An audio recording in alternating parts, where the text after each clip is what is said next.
নমস্কার বন্ধুরা, welcome to unicorn. তো বন্ধুরা, এই ভিডিওতে আমরা কথা বলবো কলকাতা নাইট রাইডার্সের পরের ম্যাচ, যেটা দিল্লি ক্যাপিটালসের বিরুদ্ধে হতে চলেছে।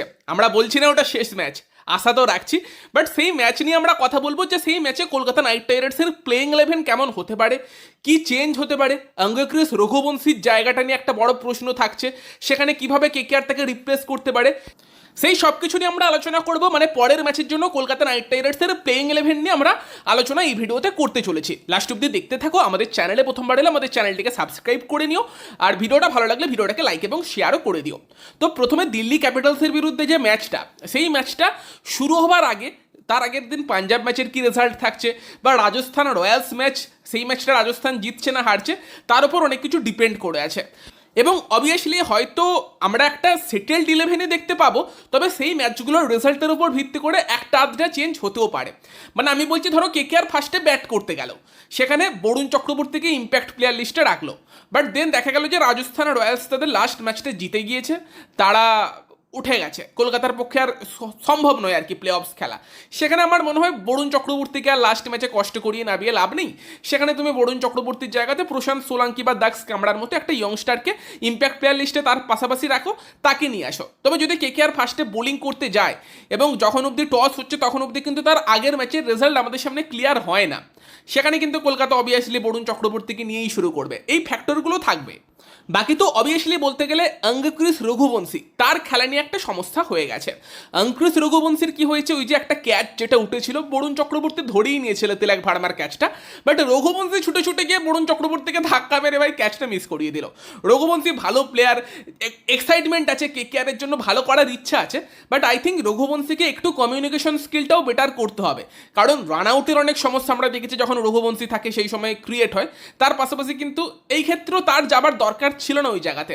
মানে সে হয়তো ভাবছিল বরুণের হাতে গ্লাভস নেই, আমার হাতে গ্লাভস আছে, আমি বেশি কমফোর্টেবল হবো ক্যাচটা নিতে, বাট ওটা বোলারের সামনের ক্যাচ, তোমার অত ছুটে যাবার কি দরকার। তো সেখানে ধাক্কাধাক্কি হবার পর তার ঘাড়ে নাকি লাগে, এবং 1-2 ওভার কিপিং করার পর তার নাকি মাথা ঘুরতে শুরু করে, সেই কারণেই তাকে কিন্তু তুলে নিতে হয়। এবং রঘুবংশী তারপরে ম্যাচে পার্টিসিপেট করতে আগ্রহী ছিল, বাট কেকেআর ম্যানেজমেন্ট কিন্তু সেই রিস্কটা নেয়নি।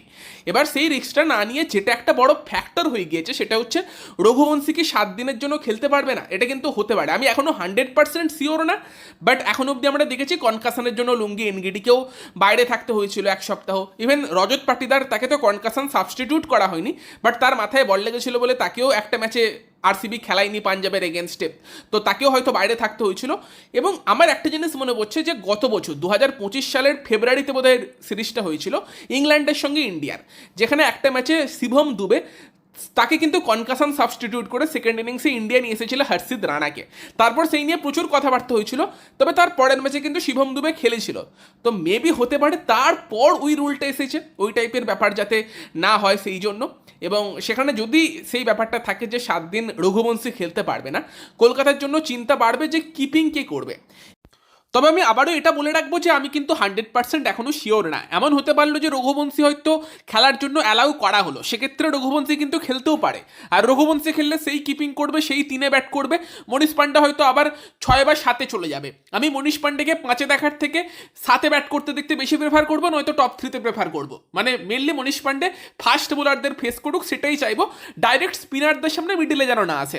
তবে অঙ্কুশ খেলতে না পারলে সেখানে কি হবে, চলো সেটা আলোচনা করে নেওয়া যাক। এবং এই জায়গাতে দাঁড়িয়ে ভারতীয় কিপার বলতে গেলে কিন্তু তেজস্বী ধাইয়ার অপশনটাই আছে। এবার ওই একটাই ইনিংস থেকে ওরকম একটা কঠিন পিচে তেজস্বী খারাপ প্লেয়ার, এটা আমি ভাই কোনোদিনই বলবো না, কিন্তু আসল ব্যাপারটা কি যে তেজস্বীকে কেকেআর সেটেল করায়নি টিমের সঙ্গে। একটা ইয়ংস্টার যখন আসে, যার একদম আইপিএলে এক্সপিরিয়েন্স নেই, তুমি তাকে প্রথম দিকে ম্যাচ দিয়ে বা মিডিলে ম্যাচ দিয়ে, যেগুলো তোমার অত গুরুত্বপূর্ণ ম্যাচ নয়, সেখানে তাকে সেটেল করাতে চাইবে। সে 2-3টা ভালো ইনিংস খেলে দিলে তার কনফিডেন্স লেভেলটা হাই হয়ে যাবে, তখন তুমি তাকে টিমের পার্মানেন্ট সদস্য বানাতে পারবে। বাট যখন একটা ইয়ংস্টার ডাইরেক্ট একটা মাস্ট উইন ম্যাচে আসছে, তার উপর অটোমেটিক্যালি ডবল প্রেশার থাকবে। একে তো আইপিএলের মতো স্টেজে প্রথমবার খেলার প্রেশার, সেকেন্ডলি আবার মাস্ট উইন একটা ম্যাচ, তো সেই জায়গাতে ইয়ংস্টারদের সেটেল করাটা একটু মুশকিল হয় ওই টাইপের একটা গুরুত্বপূর্ণ ম্যাচে। এটাই এখন একটা তেজস্বীকে নিয়ে সমস্যা হয়ে আছে। বাট আমার যেটা মনে হয় সেটা হচ্ছে যে খেলাতে তো হবে, যদি রঘুবংশী না খেলে তুমি অপশান কি পাবে। যদি তার আগের দিন পাঞ্জাব কিংস জিতে যায়, তাহলে কলকাতাকে ম্যাচটা 13 ওভার 14 ওভারের মধ্যে ফিনিশ করতে হবে, সেই ইকুয়েশন থাকবে।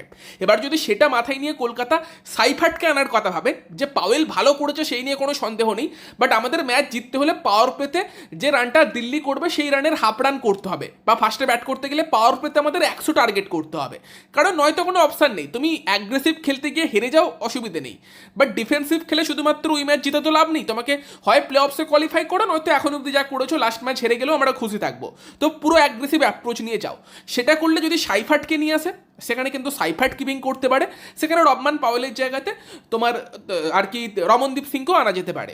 টপ 3তেই ফিন, অ্যালেন, টিম সাইফাট এবং তারই সঙ্গে তোমার ক্যামেরন গ্রিনকে রাখো, দেন 4-এ রিঙ্কুকে রাখো। যে রান তুলতে পারলে এরাই তুলতে পারবে, আর কারোর ক্ষমতা নেই যদি আর কি পাঞ্জাব কিংস জেতে সেই ক্ষেত্রে। তবে তারপরও আমার মনে হয় পাওয়েলের খেলার চান্সটাই বেশি, এবং পারফর্মও করেছে। কেকেআর হয়তো সেই রাহানের সঙ্গেই ওপেন করবে, সেখানে Rahane, Allen, Green, Rinku, Powell, বা গ্রিন, পাওয়েল, রিঙ্কু, এই টাইপের একটা টপ 5 হতে হবে যদি পাঞ্জাব জেতে। মানে পাঞ্জাবের জেতা হারার উপরও কিন্তু কলকাতা নাইট রাইডার্সের প্লেইং 11-এর ভাবনা চিন্তা কিছুটা এফেক্ট হতে পারে। তবে আমার মনে হয় সেই জায়গাতে যদি তেজস্বীকে ফাইনালি কলকাতা খেলায়, আর একটা অপশান আছে যদি ফিন অ্যালেন কিপিং করে। ফিন অ্যালেন তো কিপিং করতে পারে, বাট তাকে আমরা খুব একটা ফিল্ডে ইউজ হতে দেখিনি, এবং সেখানে একদম গ্রুপ স্টেজের ফাইনাল ম্যাচে গিয়ে সে কিপিং করবে কিনা সেটা দেখার। তবে যদি নারাইন এবং বরুণের বল স্পিন হতে শুরু করে ড্রাই পিচে, অ্যালেনের পক্ষে কিন্তু নারাইনের এগেনস্টে পার্টিকুলারলি কিপিং করাটা কিছুটা টাফও হতে পারে। তো যদি তেজস্বীকেই ফাইনালি খেলাতে হয়, সেখানে কলকাতার যেটা স্ট্র্যাটেজি হওয়া উচিত, প্লেইং 11 হওয়া উচিত, সেটা আমার মনে হয় যে অবভিয়াসলি সেখানে রাহানি ওপেন করবে, তো সেই নিয়ে সন্দেহ নেই। তবে পাঞ্জাব জিতে গেলে আমি সাইফাটকে আনতেও কিন্তু রাজি আছি, এনের চান্সটা নেওয়া উচিত বলে আমার মনে হয়। তবে নর্মালি যেটা হতে পারে, রাহানের সঙ্গে ফিন অ্যালেন ওপেন করবে, দেন সেক্ষেত্রে 3 নম্বরে মনীষ পান্ডেকে খেলাও। মানে আমি একটা নর্মাল প্লেইং 11 বলছি। পাঞ্জাব জিতে গেলে তোমাকে অ্যাগ্রেসিভ খেলতে হবে, তোমার অ্যাগ্রেসিভ ব্যাটসম্যানদেরই আগে পাঠাতে হবে, সেটা তো আলাদা ব্যাপার। বাট নর্মালি যদি এমন হয় যে কেকেআরকে শুধুমাত্র ম্যাচ জিততে হবে, সেরকম সিচুয়েশন থাকে, সেখানে তোমার রাহানে, অ্যালেন ওপেনিং, 3 নম্বরে মনীষ পান্ডে, মনীষকে 3-এ খেলাও, 4-এ খেলাও ক্যামেরন গ্রিনকে, 5-এ তেজস্বী ধাইয়া। তেজস্বীকে কিন্তু 5 নম্বর জায়গাতে ইউজ করা যেতে পারে, মিডিল ওভারে এসে সে একটু সেটেল হয়ে কিন্তু বড় বড় শট মারতে পারে, এবং সেখানে সিম্পলি পাওয়েল এবং রিঙ্কুকে অ্যাজ এ ফিনিশার ইউজ করো। এবং সেই জায়গাতে যদি এবার তোমার টপ 4-এর প্লেয়াররাই 12-13 ওভার অবধি ব্যাট করে দেয়, সেখানে রিঙ্কু অবভিয়াসলি 5-এ আসবে, সেখানে তেজস্বীকে পিছিয়ে দাও, কারণ সেই জায়গাতে তুমি ইউটিলাইজ করতে চাইবে রিঙ্কুর ব্যাটিংটাকে। তো সেখানে টপ 7 এরকম হবে। বাট ফার্স্টে ব্যাট করতে গেলে আমি তো বলবো আবারও পাওয়েল এবং পাথিরানা, সেই অপশানটা যেমন আগের দিন রেখেছিল সেরকম কেকেআর রাখতে পারে, যদি পাথিরানা ফিট থাকে সেই ক্ষেত্রে, নয়তো পাওয়েলের সঙ্গে মুজারাবানিকেও রাখতে পারে।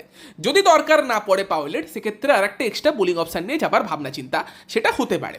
তো তবে টপ 7 আমরা পাওয়েলকে রাখছি। দেন 8 নম্বরে তোমার অনুকূল রয়, 9 নম্বরে Sunil Narine, 10 Kartik Tyagi, 11 Varun Chakraborty, 12 Sourav Dubey. I think এটাই তোমার নর্মাল প্লেইং 11 হবে। এটা হবার চান্সই বেশি আমার মনে হচ্ছে, কারণ ফিন অ্যালেনের কিপিং করার চান্স কম। তবে যদি ফিন অ্যালেন কিপিং করে, সেক্ষেত্রে কিন্তু তোমার 5-এ রিঙ্কু, 6-এ পাওয়েল, 7-এ রমনদীপ, এই টাইপেরও ব্যাটিং অর্ডার হতে পারে। আর যদি সাইফাটকে আনে, তো সেখানে সাইফাটও কিন্তু কিপিং করতে পারে, রাহানে সে নিজের ব্যাটিং পজিশনটা পিছিয়ে নিতে পারে, তবে সেটা হবে না যতটুকু আমরা বুঝতে পারছি এখন অবধি। তো নর্মালি কেকেআরের প্লেইং 11 এরকমটাই হতে পারে। তবে যদি কেকেআরের মনে হয় আমরা পাওয়েলকে ট্রাস্ট করি, সেখানে পাওয়েলকেই ডাইরেক্ট প্লেইং 11-এ রেখে ইম্প্যাক্ট প্লেয়ার লিস্টে বরুণ চক্রবর্তীকে রাখতে পারে, তার পাশাপাশি প্রশান্ত সোলাঙ্কি বা দাক্স কামরার মতো প্লেয়ারদেরও রাখতে পারে। ইন কেস যদি কলকাতার জেতার চান্স না থাকে, সেক্ষেত্রে কিন্তু বরুণকে রেস্ট দিয়ে, পায়ে অলরেডি অনেকটা ব্যথা, আর তাকে কষ্ট করিয়ে লাভ নেই, সেখানে সোলাঙ্কির মতো প্লেয়ারকেও নিয়ে আসতে পারে। আর এমনিতেও যদি বরুণ চক্রবর্তী শুরু থেকে না খেলে, তাকে প্রথম 6 ওভার ফিল্ডিং করতে হবে না ফার্স্টে ব্যাট করতে গেলে, তারপর অ্যাজ এ ইম্প্যাক্ট প্লেয়ার আসতে পারে। তবে ব্যাপারটা হচ্ছে যে দুটো অপশানই আছে, একটা বরুণকেও ইম্প্যাক্ট প্লেয়ার লিস্টে রাখা যেতে পারে যদি পাওয়েলকে নিয়ে একদম কেকেআর পুরো একদম মনে হয় খেলাবো সেই ব্যাপার থাকে, আর নয়তো পাওয়েলের সঙ্গে মুজারাবানি অথবা পাথিরানার অপশানটাও ইম্প্যাক্ট প্লেয়ার লিস্টে রাখা যেতে পারে। দুটো অপশানই খোলা থাকবে যদি কেকেআর ফার্স্টে ব্যাট করতে যায়। সেকেন্ড ব্যাট করতে গেলে পাওয়েল তো ডেফিনেটলি খেলবে, সেটাই আমার মনে হয়। বাকি তোমাদের মতামত জানিও। ভিডিওটা ভালো লাগলে ভিডিওটাকে লাইক করে দিও, শেয়ার করে দিও। আমাদের চ্যানেলে প্রথমবার এলে আমাদের চ্যানেলটিকে সাবস্ক্রাইব করে তার পাশের বেল আইকনটাকে অন করে দিও। তো চলো গাইস, এই ভিডিওতে এই পর্যন্তই। Bye bye.